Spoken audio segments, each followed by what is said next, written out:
Everyone, कैसे हैं आप सभी। उम्मीद करते हैं आप सभी स्वस्थ होंगे।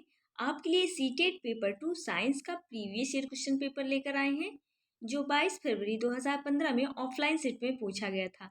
इसके अलावा जितने भी ऑनलाइन सेट में पेपर हुए हैं 2021 से और रिसेंटली अभी अगस्त और जनवरी में जो पेपर हुए हैं, इन सभी के प्रैक्टिस सेट इस चैनल पे करवा दिए गए हैं। यदि आप चैनल पे नए हैं तो चैनल को सब्सक्राइब कर लीजिएगा।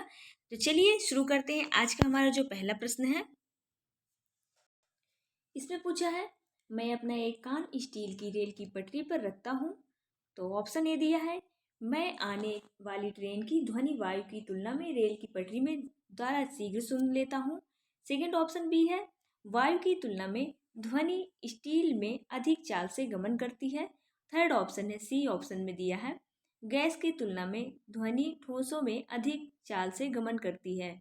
इसका जो हमारा राइट आंसर हो जाएगा, इसका राइट आंसर हमारा ए और बी, ए और तथा बी हमारे प्रेक्षण है और सी जो है निष्कर्ष है। ऑप्शन नंबर सेकंड इसका राइट आंसर हो जाएगा। नेक्स्ट क्वेश्चन पे चलते हैं। नेक्स्ट क्वेश्चन में पूछा है, निम्नलिखित में से कौन सी परिस्थिति शिक्षार्थी को ज्ञान की खोज के लिए सर्वोत्तम अवसर प्रदान करती है। पहला ऑप्शन है, शिक्षार्थी विद्यार्थियों को टीम शिक्षण द्वारा दैनिक उपयोग की सामग्रियों के विषय में शिक्षा दी जा रही है। सेकेंड ऑप्शन है, विद्यार्थी भोजन के अवयव विषय पर प्रोग्राम इंस्ट्रक्शन के सुपरिष्कृत और विस्तृत सत्र में भाग ले रहे हैं। थर्ड ऑप्शन है, विद्यार्थियों को पहले आर्किमिडीज के सिद्धांत का निष्कर्ष दिखाया गया है और फिर विस्तृत व्याख्या की गई है। फोर्थ ऑप्शन है, विद्यार्थी दी गई सामग्रियों को स्वयं बनाए और बंद विद्युत परिपथ में रखकर उन पर चालक और अचालक विद्युत को लेबल लगाएं। इसका जो हमारा राइट आंसर हो जाएगा वो फोर्थ हो जाएगा, यानी विद्यार्थी दी गई सामग्रियों को स्वयं बनाएं, बंद विद्युत परिपथ में रखकर उन पर चालक और अचालक विद्युत रोधी का लेबल लगाएं। ऑप्शन नंबर फोर्थ इसका राइट आंसर हो जाएगा। नेक्स्ट क्वेश्चन देखते हैं। इसमें पूछा गया है, निम्नलिखित प्रश्नों में से कौन सा मुक्त अंतर वाला प्रश्न है। फर्स्ट ऑप्शन दिया, व्याख्या कीजिए कि हम सदैव चंद्रमा का एक ही पार्श्व क्यों देखते हैं। सेकेंड ऑप्शन है, चंद्रमा अपनी आकृति प्रतिदिन क्यों बदलता है। थर्ड ऑप्शन है, मान लीजिए यदि चंद्रमा अपना स्वयं का प्रकाश उत्सर्जित करता है तो तब भी क्या कलाएं होगी। इसका जो हमारा राइट आंसर होगा वो थर्ड हो जाएगा। मान लीजिए यदि चंद्रमा अपना स्वयं का प्रकाश उत्सर्जित करता है तो क्या तब भी अब इसकी कलाएं होंगी। तो ऑप्शन नंबर थर्ड इसका राइट आंसर हो जाएगा। नेक्स्ट क्वेश्चन पे चलते हैं। किसी आनत तिरछे या समतल पर एक गेंद के द्वारा लुढ़कते हुए तय की गई दूरी और उस आनत तिरछे समतल के कोण के बीच के संबंध को एक ग्राफ बनाकर दिखाया गया है। यह निम्नलिखित में से किसका उदाहरण है। पहला ऑप्शन है परिकल्पना, सेकेंड ऑप्शन है संप्रेषित करना, थर्ड ऑप्शन है अनुमान एंड फोर्थ ऑप्शन है निर्वचन व्याख्या करना। इसका जो हमारा राइट आंसर हो जाएगा वो फोर्थ हो जाएगा, यानी निर्वचन या व्याख्या करना। ऑप्शन नंबर फोर्थ इसका राइट आंसर हो जाएगा। नेक्स्ट क्वेश्चन पर चलते हैं। निम्नलिखित में से कौन सा उच्च प्राथमिक स्तर पर विज्ञान शिक्षण का वांछित उद्देश्य नहीं है। पहला ऑप्शन है, विज्ञान के तथ्यों और सिद्धांतों एवं उन इसके अनुप्रयोग को जानना।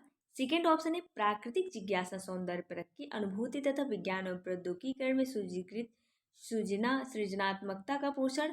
थर्ड ऑप्शन है, विज्ञान की प्रक्रियाओं और विषय वस्तुओं को याद करके उपलब्धि ज्ञान प्राप्त करना। फोर्थ ऑप्शन है, ईमानदारी सत्यनिष्ठा और सहयोग का मूल्य असतात करना। तो इसमें नहीं पूछा है, निगेटिव आंसर बताना है।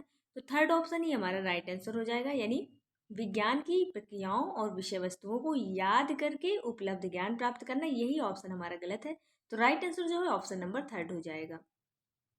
नेक्स्ट क्वेश्चन है हमारा, कक्षा 8 के किसी विद्यार्थियों का यह कथन है कि हम पृथ्वी में रहते हैं और यह गोल है और यही कारण है कि कोलंबस का जहाज अपने आरंभिक बिंदु पर लौट आया। कक्षा 8 के विज्ञान शिक्षक के लिए इस प्रक्रिया के लिए सर्वोच्च सलाह क्या होगी। ऑप्शन नंबर ए दिया है, अंतरिक्ष के लिए गए चित्रों को प्रस्तुत करके बच्चे की संकल्पना को चुनौती दीजिए और इसे यह समझने में सहायक कीजिए कि पृथ्वी की त्रिज्या कितनी बड़ी है। सेकेंड ऑप्शन है, इस कथन का निराकरण कीजिए और बच्चे की कहिए कि पृथ्वी ग्लोब की भांति और हम ग्लोब पृथ्वी में सतह पर रहते हैं। तो ऑप्शन नंबर सेकेंड ही इसका राइट आंसर हो जाएगा।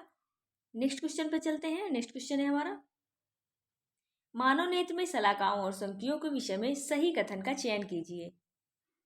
तो जो पहला ऑप्शन जो दिया है इसमें, शंकु मंद प्रकाश के लिए सुग्राही होते हैं। सेकेंड है, शलाकाएं तीव्र प्रकाश के लिए सुग्राही होती हैं। थर्ड ऑप्शन है, शंकु तीव्र प्रकाश के लिए सुग्राही होते हैं। शलाकाएं वर्णों और रंगों की अनुभूत कर सकती हैं। इसका जो हमारा राइट आंसर हो जाएगा, थर्ड हो जाएगा, शंकु जो है वो तीव्र प्रकाश के लिए शुग्राही होती हैं। ऑप्शन नंबर थर्ड इसका राइट आंसर हो जाएगा। नेक्स्ट क्वेश्चन पूछा है, निम्नलिखित पदों पर विचार कीजिए। तड़ित, भूस्खलन, गर्जना, सुनामी और बाढ़ भूकंप से हो सकता है। तो भूकंप से जो हो सकता है उसे हमें चूज करके ऑप्शन बताने हैं। तो इसका जो हो जाएगा तड़ित, वो तो होगा नहीं। भूस्खलन तो हो सकता है भूकंप से, और गर्जना भी नहीं होगी। सुनामी और बाढ़ आ सकती है, इसलिए सेकेंड, फोर्थ और फिफ्थ हमारा राइट आंसर हो जाएगा। तो देखते हैं सेकेंड और फोर्थ और फिफ्थ। तो ये हमारा फर्स्ट ऑप्शन में दिया है, तो राइट आंसर जो है ऑप्शन नंबर फर्स्ट हो जाएगा। कोई वस्तु 5000 हर्ट्ज पर कंपन कर रही है, उत्पन्न ध्वनि का आवर्तकाल क्या होगा। इसका जो हमारा जब ए बराबर जब आवर्तकाल लगाएंगे तो 1/5000 हो जाएगा। तो इसका जो हमारा आ जाएगा आंसर 0.002 आ जाएगा, यानी ऑप्शन नंबर थर्ड इसका राइट आंसर हो जाएगा। चलिए नेक्स्ट प्रश्न में चलते हैं। इसमें पूछा विज्ञान शिक्षा द्वारा छात्रों में अभिव्यक्तियों एवं मूल्यों के विकास के मूल्यांकन के लिए निम्नलिखित में से कौन सी तकनीकी सबसे अधिक उपयुक्त होगी। फर्स्ट ऑप्शन है कागज पेंसिल परीक्षण, सेकंड है अवलोकन, थर्ड है जांच सूची या चेकलिस्ट, और फोर्थ है रेटिंग स्केल। इसका जो हमारा राइट आंसर जो हो जाएगा अवलोकन, ऑप्शन नंबर सेकंड इसका राइट आंसर हो जाएगा। नेक्स्ट क्वेश्चन पे चलते हैं। एक शिक्षक किसी अधिगम उद्देश्य को इस प्रकार बनाता है, सरल विद्युत परपथ का उपयोग करके किसी युक्ति का निर्माण करना। यह अधिगम उद्देश्य के नीचे दिए गए किस संज्ञानात्मक प्रक्रम से सुमेलित करता है। इसका जो हमारा राइट आंसर हो जाएगा वो सर्जना हो जाएगा, सृजनात्मकता, यानी ऑप्शन नंबर सेकंड इसका राइट आंसर हो जाएगा। नेक्स्ट क्वेश्चन पे चलते हैं। नेक्स्ट क्वेश्चन में पूछा है, अच्छी विज्ञान शिक्षा को कुछ आधारभूत वैधता को पूरा करना चाहिए। उच्च प्राथमिक स्तर पर कक्षा 6 के पाठ्यक्रम में छाया बनने के संप्रत्यय द्वारा निम्नलिखित में से कौन सी वैधता का सर्वाधिक औचित्य पालन होता है। ऑप्शन है प्रक्रिया, सेकेंड है संज्ञानात्मक, थर्ड है परिवेशी, फोर्थ है विषय वस्तु। इसका जो हमारा राइट आंसर हो जाएगा फोर्थ ऑप्शन सही हो जाएगा, विषय वस्तु। नेक्स्ट प्रश्न देख लेते हैं। वैज्ञानिक ज्ञान के बारे में निम्नलिखित में से किस कथन से आप सहमत नहीं होंगे। पहला ऑप्शन है वैज्ञानिक ज्ञान निरपेक्ष, निश्चित और शाश्वत होता है। सेकंड ऑप्शन है वैज्ञानिक ज्ञान के विकास में कल्पना शक्ति और सृजनात्मकता को सम्मिलित होती है। और थर्ड है वैज्ञानिक ज्ञान सामाजिक एवं संस्कृति रूप में अंतर संबंध स्थापित है। फोर्थ है वैज्ञानिक ज्ञान सिद्धांतों से निकलता है। इसका जो हमारा राइट आंसर हो जाएगा, यानी विज्ञान का ज्ञान किसी भी प्रकार से सामाजिक एवं सांस्कृतिक रूप में अंतर स्थापित नहीं करता, इसमें स्थापित करता है। तो ऑप्शन नंबर हमारा थर्ड इसका राइट आंसर हो जाएगा। नेक्स्ट क्वेश्चन पूछा है, निम्नलिखित ग्रहों में से किसका अपना कोई प्राकृतिक उपग्रह नहीं है। फर्स्ट ऑप्शन है यूरेनस, थर्ड ऑप्शन है मंगल, सेकंड ऑप्शन है मंगल, थर्ड ऑप्शन है शुक्र यानी वीनस, फोर्थ ऑप्शन है बृहस्पति यानी जुपिटर। इसका जो हमारा राइट आंसर हो जाएगा ऑप्शन नंबर थर्ड इसका राइट हो जाएगा, यानी शुक्र यानी वीनस का कोई भी उपग्रह अपना नहीं है स्वयं का। ऑप्शन नंबर थर्ड इसका राइट आंसर हो जाएगा। नेक्स्ट क्वेश्चन पे पूछा गया है, कोई बस अपनी यात्रा की पहली 10 किलोमीटर दूरी 10 किलोमीटर प्रति घंटा और औसत चाल से तथा शेष 45 किलोमीटर दूरी 60 किलोमीटर प्रति सेकंड की औसत चाल से तय करती है, तो बस की संपूर्ण यात्रा का औसत चाल क्या होगा। तो इसका दूरी बटा चाल हम लगाएंगे, तो यानी 45/60, तो 3/4 हावर्स आएंगे। तो इसको जब हम सॉल्व करेंगे तो हमारा जो राइट आंसर आ जाएगा हमारा जो राइट आंसर आ जाएगा वो सेकंड आ जाएगा, यानी 55 किलोमीटर प्रति सेकंड। ऑप्शन नंबर सेकंड इसका राइट आंसर हो जाएगा। नेक्स्ट क्वेश्चन में पूछा है, निम्नलिखित में से किसमें मानव उत्सर्जक तंत्र में मूत्र के मार्ग को सही क्रम में दर्शाता है। तो इसमें सही क्रम हमें बताना है। सही क्रम क्या है इसमें का, सबसे पहले वृक्क आता है यानी किडनी, जिसमें किडनी या वृक्क है तो वो हमारे ऑप्शन सही है। तो फोर्थ चारों में सही है, किडनी यानी किडनी वृक्क हो गया। फिर उसके बाद वृक्क के बाद आएगा मूत्रवाहिनी। तो मूत्रवाहिनी किसमें है, इसमें मूत्राशय है तो कट गया। इसमें भी मूत्राशय, इसमें भी कट गया, इसमें मूत्र मार्ग है तो ये भी कट गया। तो सेकेंड ही ऑप्शन में हमारा मूत्र मार्ग है, फिर उसके बाद मूत्राशय आता है, फिर उसके बाद मूत्र मार्ग आता है। यानी ऑप्शन नंबर जो हमारा सेकेंड इसका राइट आंसर हो जाएगा, यानी वृक्क और मूत्रवाहिनी, मूत्राशय और मूत्र मार्ग, ऑप्शन नंबर सेकेंड इसका राइट आंसर हो जाएगा। नेक्स्ट प्रश्न देखते हैं। कभी कभी शारीरिक कार्य करने के पश्चात हमारी पेशियों में क्रैम्प आते हैं, मरोड़ यानी खिंचाव उत्पन्न होता है। तो ऐसा होने का कारण क्या होता है? ऑप्शन नंबर फर्स्ट दिया ग्लूकोज का पायरुवेट में परिवर्तन न होना, सेकेंड ऑप्शन है पायरुवेट का अल्कोहल में परिवर्तित होना, थर्ड ऑप्शन है ग्लूकोज का लैक्टिक अम्ल में परिवर्तित होना, और फोर्थ ऑप्शन है पायरुवेट का लैक्टिक अम्ल में परिवर्तित होना। इसका जो हमारा राइट आंसर हो जाएगा वो फोर्थ हो जाएगा, यानी पायरुवेट का लैक्टिक अम्ल में परिवर्तित होना, ऑप्शन नंबर फोर्थ इसका राइट आंसर हो जाएगा। नेक्स्ट क्वेश्चन पे चलते हैं। इसमें पूछा है पोलियो का कारण क्या है? फर्स्ट ऑप्शन है प्रोटोजोआ, सेकेंड ऑप्शन है फफूंद, थर्ड ऑप्शन है विषाणु वायरस और फोर्थ ऑप्शन है बैक्टीरिया। तो पोलियो जो होता है वो विषाणु जनित यानी वायरल डिजीज है, इसलिए ऑप्शन नंबर थर्ड इसका राइट आंसर हो जाएगा। नेक्स्ट क्वेश्चन पे चलते हैं। इसमें पूछा है निम्नलिखित में से मानव पाचन तंत्र के भागों के संयोजन का वह कौन सा समुच्चय है जो पाचन कार्य नहीं करता है? चलिए देख लेते हैं कौन सा कार्य नहीं करता है। यानी जिसमें एंजाइम पाए जाते हैं वहाँ पे पाचन क्रिया होगी, और जिसमें एंजाइम नहीं पाए जाते वहाँ पे पाचन क्रिया नहीं होती है। तो पहला ऑप्शन है ग्रशिका और बृहदांत और मलाशय, इन तीनों में ही एंजाइम नहीं पाई जाती, तो ऑप्शन नंबर हमारा फर्स्ट ही मिल गया, यही सही है। बट आगे के ऑप्शन भी देख लेते हैं। मुखगोहिका, ग्रशिका, बृहदांत। मुखगोहिका में तो पाचन होता है, ग्रशिका बृहदांत में नहीं होता है, ऑप्शन नंबर सेकंड इसलिए कट जाएगा। मुखगोहिका में पाचन होता है, जिसमें टाइलिन नामक एंजाइम पाई जाती है मुंह में, जो कार्बोहाइड्रेट का पाचन करती है, तो ये भी हमारा ऑप्शन कट जाएगा। और मुखगोहिका इसमें भी दिया है तो ये भी ऑप्शन कट जाएगा। इसलिए राइट आंसर जो ऑप्शन नंबर फर्स्ट ग्रशिका और बृहदांत और मलाशय, इस तीनों में पाचन क्रिया नहीं होती है, यानी इसमें कोई भी एंजाइम नहीं पाए जाते हैं, तो ऑप्शन नंबर फर्स्ट हमारा राइट आंसर हो जाएगा। नेक्स्ट क्वेश्चन पे चलते हैं। किसी वस्तु की आभासी और विवर्धित छवि बनाने के लिए निम्नलिखित में से किसका उपयोग किया जा सकता है? तो अवतल दर्पण का जो है वो हम विवर्धित प्रतिबिंब भी बनता है और छोटा प्रतिबिंब भी बना सकते हैं, इसलिए जहाँ पे अवतल दर्पण होगा वही हमारा राइट आंसर होगा। और अवतल दर्पण जो है वो उत्तल लेंस की तरह कार्य करता है, और जो उत्तल दर्पण होता है वो अवतल लेंस की तरह कार्य करता है। तो ऑप्शन नंबर फर्स्ट में दिया उत्तल दर्पण, उत्तल लेंस, ये ऑप्शन कट जाएगा, केवल उत्तल लेंस ये भी कट जाएगा क्योंकि इसमें छोटा प्रतिबिंब बनता है। तो ऑप्शन नंबर जो, और इसमें वास्तविक प्रतिबिंब नहीं बनता उत्तल दर्पण में, आभासी प्रतिबिंब बनता है, इसलिए राइट आंसर अवतल दर्पण उत्तल लेंस हमारा राइट आंसर हो जाएगा। यानी इसका जो राइट आंसर है अवतल दर्पण और उत्तल लेंस, यही हमारा राइट आंसर हो जाएगा। नेक्स्ट क्वेश्चन पर चलते हैं। निम्नलिखित जंतुओं में से रोमंथी यानी रूमिनेंट जंतु का समुच्चय चुनिए।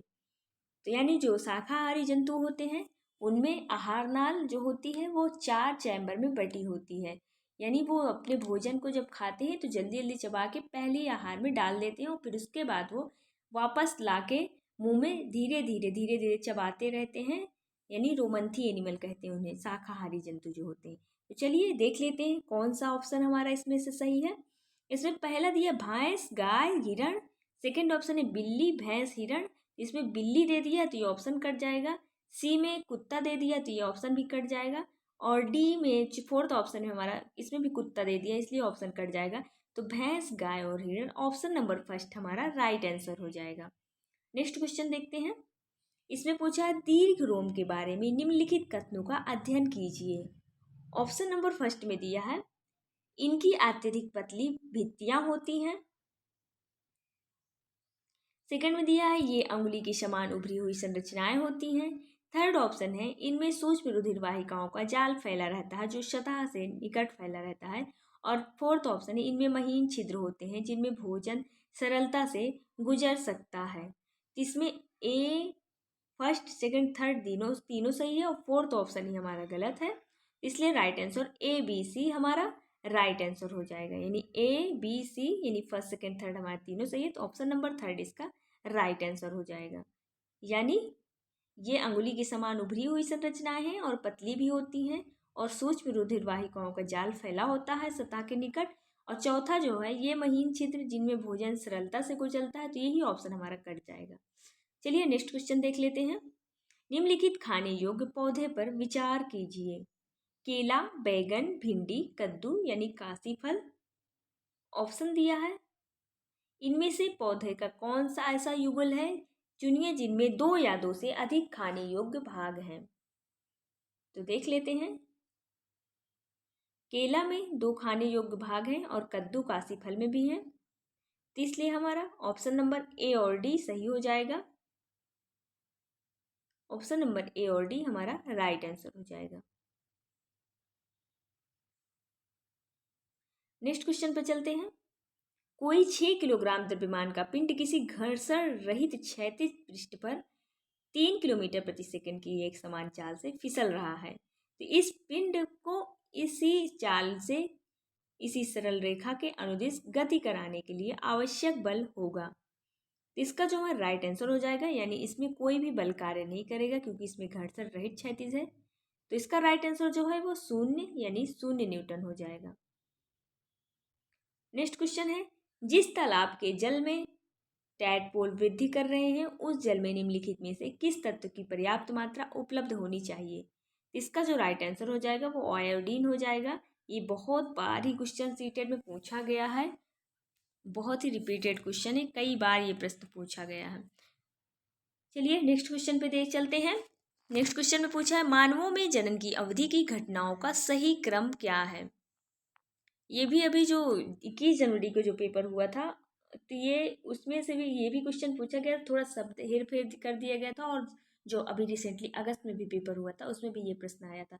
इसलिए सीटेट का प्रीवियस ईयर बहुत इंपॉर्टेंट रखता है। प्रीवियस ईयर आप जितने भी ज़्यादा सेट कर लेंगे तो आप ना प्रीवियस ईयर सीटेट आराम से क्वालिफाई हो जाएगा। एनसीईआरटी बुक पढ़ लीजिए और सीटेट प्रीवियस ईयर पेपर कर लीजिए, आराम से सीटेट अच्छे नंबर से आपका क्वालिफाई हो जाएगा। तो चलिए ये प्रश्न देख लेते हैं, इसमें कैसा सही क्रम दिया गया है, तो उसे हम सही क्रम बताना है। तो सबसे पहले इसमें ऑप्शन दिया युग्मनज युग्मक बनाता है और निषेचन भ्रूण बनाता है, तो इसका लेकिन जो हमारा राइट आंसर हो जाएगा, सबसे पहले मेल शुक्राणु और जो फीमेल ओवम मिलके युग्मक बनाते हैं, और युग्मक जो होते हैं मिलते हैं और फिर उसके बाद निषेचन होता है, और निषेचन के बाद युग्मनज भ्रूण का निर्माण होता है। तो राइट आंसर जो है वो हमारा सेकंड ही इसका सही हो जाएगा। राइट ऑप्शन इसका जो हमारा सेकंड सही हो जाएगा, यानी युग्मक बनना और फिर निषेचन, फिर उसके बाद युग्मनज भ्रूण बनना। ऑप्शन नंबर सेकंड इसका राइट आंसर हो जाएगा। नेक्स्ट क्वेश्चन है, कोशिकाओं से संबंधित निम्नलिखित पदों पर विचार कीजिए। फर्स्ट ऑप्शन है क्रोमोसोम, सेकेंड है जीन, सी है न्यूक्लियोलस और डी है राइबोसोम। ये भी क्वेश्चन 20 अगस्त को अभी रिसेंटली जो पूछा गया था उसमें ये प्रश्न सेम टू सेम यही प्रश्न आया था।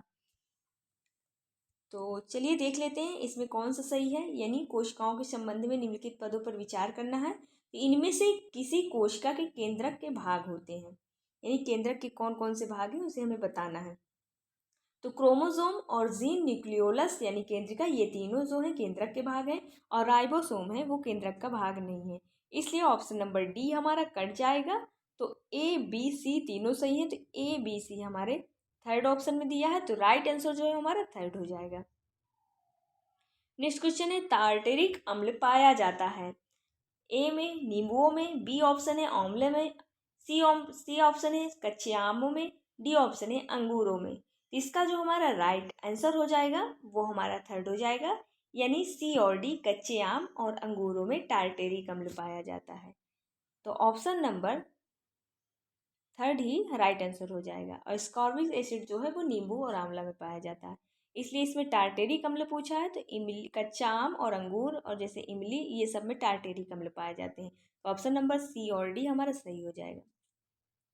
नेक्स्ट क्वेश्चन में चलते हैं, प्लास्टिक के सामान्य विशिष्ट गुण हैं। तो ये टिकाऊ, विद्युत के सुचालक और अनअभिक्रियाशील होते हैं। तो ये विद्युत के सुचालक नहीं होते, तो ये ऑप्शन हमारा कट जाएगा। सेकंड है टिकाऊ, ऊष्मा के सुचालक और अनअभिक्रियाशील होते हैं, ये भी ऊष्मा के सुचालक बोल दिया तो ये भी ऑप्शन हमारा कट जाएगा। थर्ड ऑप्शन है ऊष्मा के सुचालक, वजन में हल्के, विद्युत के सुचालक, इसमें भी सुचालक बोल दिया है विद्युत के, तो ये भी हमारा ऑप्शन जो है कट जाएगा, क्योंकि प्लास्टिक जो है वो विद्युत के सुचालक नहीं होते बल्कि विद्युत के कुचालक होते हैं। फोर्थ ऑप्शन है टिकाऊ, वजन में हल्के और अनअभिक्रियाशील, तो राइट आंसर जो हमारा हो जाएगा वो फोर्थ हो जाएगा, यानी टिकाऊ, वजन में हल्के, अनअभिक्रियाशील। ऑप्शन नंबर फोर्थ इसका हमारा राइट आंसर हो जाएगा। नेक्स्ट क्वेश्चन पे चलते हैं। आज का लास्ट क्वेश्चन, इसमें पूछा है जैव विविधता के संदर्भ में निम्नलिखित कथनों पर विचार कीजिए। पहला ऑप्शन ए है, यह किसी क्षेत्र में पाई जाने वाली विशेष स्पीशीज के व्यक्तियों की कुल संख्या का उल्लेख करती है। बी ऑप्शन है, यह किसी दिए गए क्षेत्र के केवल पादप जात और प्राणी जात की विशेष स्पीशीज का उल्लेख करती है। सी ऑप्शन है, यह किसी दिए गए क्षेत्र के पादप और प्राणी जात यानी प्लांट और एनिमल दोनों विविध स्पीशीज का उल्लेख करती है। डी ऑप्शन है, या जानवरों के कृत्रिम रूप से बनाया गया एक संरक्षित क्षेत्र है जो जैव विविधता के संदर्भ में, तो जैव विविधता जो है वो केवल जानवरों में ही नहीं आएगी, जैव विविधता सब चीज़ों में आएगी। तो सबसे बेस्ट ऑप्शन जो हमारा दिख रहा है सी दिख रहा है, यानी ये है ये किसी दिए गए क्षेत्र पादप प्राणी जात के विभिन्न विविध स्पीशीज का उल्लेख करती है, तो राइट आंसर हमारा सी हो जाएगा। चलिए देख लेते हैं। तो इसमें दिया गया है ऑप्शन नंबर सी हमारा सेकंड ऑप्शन में दिया गया है, यानी केवल सी, तो ऑप्शन नंबर सी यानी ऑप्शन नंबर सेकंड इसका राइट आंसर हो जाएगा। ऐसे ही डेली प्रैक्टिस सेट इस चैनल पे करवाए जाते हैं। यदि आप चैनल पे नए हैं तो चैनल को सब्सक्राइब कर लीजिएगा। यदि वीडियो अच्छी लगी हो तो वीडियो को लाइक एंड शेयर करना ना भूलिएगा। धन्यवाद।